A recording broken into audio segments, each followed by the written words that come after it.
অনেক সময় আমরা অতিরিক্ত খাবার খেয়ে অস্বস্তিতে পড়ে যাই। এই পরিস্থিতিতে দ্রুত হজমের জন্য মিষ্টি দই খেতে পারেন, যা প্রোবায়োটিক উপাদান সমৃদ্ধ এবং হজমে সহায়ক। খাবারের পর 5 মিনিট ফ্যানের বাতাসে বা প্রাকৃতিক বাতাসে বিশ্রাম নেওয়ার পর ধীর গতিতে হাঁটা উপকারী হতে পারে। যদি অ্যাসিডিটি অনুভূত হয় তবে 30 মিনিট পর একটি গ্যাসের ট্যাবলেট খেয়ে নিতে পারেন।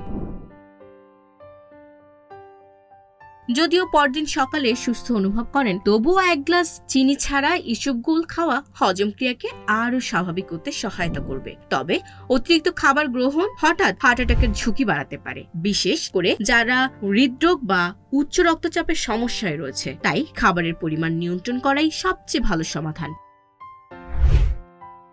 Sabikun Nahar Sadia, news flash 71।